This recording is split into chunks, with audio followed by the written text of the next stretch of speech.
Rachel Zegler is a shining supernova in Snow White, beautifully embodying the graceful, gentle nature of the OG Disney princess. It's a visual feast with show-stopping new musical numbers and, of course, dozens of enchanting animated animals. The screenplay wisely gives its heroine newfound depth through her fervent desire to become the leader her father believed she could be, and a love story that's sweet as apple pie. Rachel Zegler sings her heart out in this role and is charming as Snow White, so kept me alert for this Sunday morning. The costumes were dazzling and loved all of the apple snacks too this morning. Thank you, Disney UK, for the invitation. I may regret saying this, but Snow White is solid. I really enjoyed the musical numbers, particularly the opening one and the Evil Queen's bop. Zegler was great in the role, and Godot was fun. It's really the CG dwarves that let the film down. The choice is baffling. Disney Snow White first reactions praise Rachel Zegler's stunning performance. Disney Snow White wins positive reactions, quite charming. I haven't seen something self-implode this hard since that Titan submarine.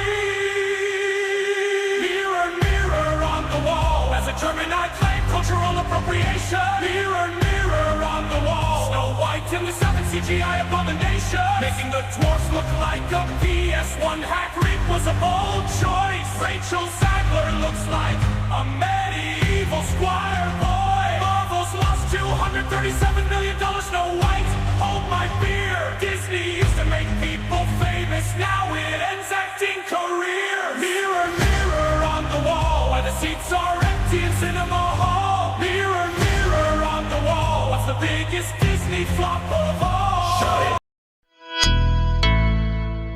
And here we are with the Disney spin machine. They are doing everything in their power to try and change the narrative surrounding Snow White, but it does not matter because the damage has been done. You can invite all of the shills that you want, which is a very select few people that they have invited to see these screenings. And anyone that was invited to see the screenings of Snow White, you can never trust anything that they have to say because they were selected specifically because Disney knows that they will praise whatever slop Disney puts in front of them. And that's what you're seeing right now. And that's why you're seeing a lot of the headlines out there. Oh, Snow White, it's so great. It's so wonderful. It's so charming.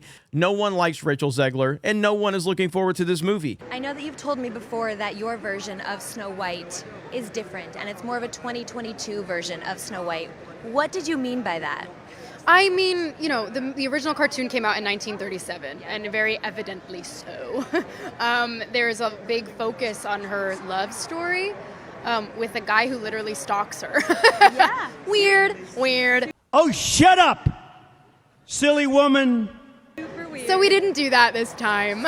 So no Prince, or a different kind of Prince? We have a different approach to what I'm sure a lot of people will assume is a love story just because, like, we cast a guy in the movie. Right. Andrew Burnap, great dude. Yeah. It's one of those things that I think everyone's going to have their assumptions about what it's actually going to be, but it's really not about the love story at all, which is really, really wonderful. And whether or not she finds love along the way is anybody's guess until 2024. All of Andrew's scenes could get cut. Who knows? It's Hollywood, baby. A few people might be looking forward to it for the wrong reasons, like me, people that want to roast it and laugh at it and laugh at the failure. And this is coming off of another failure that Disney just experienced with Captain America DEI World. And the spin has been out there about that movie for a long time, including absolutely hilarious headlines like this one from Collider saying Captain America DEI World is officially one of the highest grossing action movies in U.S. box office history. The insane spin. But the reality of this situation is that Captain America DEI World is one of the worst MCU films ever in terms of box office. And those are the facts. So no matter how many shills are out there, no matter how many people are going to try and twist this narrative for Disney, no matter how many paid operatives they have, the people have spoken. The millions and millions of downvotes out there. The millions.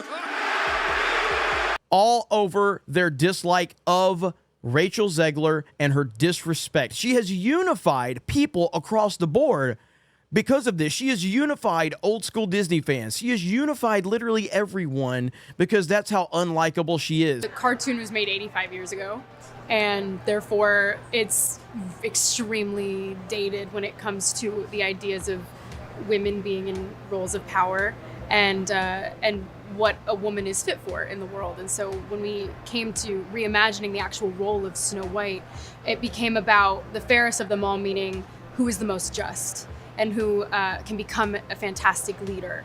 And the reality is, Snow White has to learn a lot of lessons about coming into her own power before she can come into power over a kingdom. Also, the fact that she's not going to be saved by the prince, and she's the proactive one, and she's the one who set the terms, is what makes it so relevant to where we are today. So in one way, that's a huge accomplishment for Rachel Zegler. So I'll give her credit for that. In one way, that is a huge, huge win for her. Congratulations on the accomplishment that everyone hates you, Rachel Zegler. But the spin machine will not win. They will not ever succeed in this scenario, especially with how the media climate is right now. You can put the shills out there with the pronouns and bio all you want, but it does not change the reality of the situation. We're going to continue to follow this here, so make sure you stay tuned to Geeks and Gamers. Thank you guys. Have a great day, and we will talk to you later.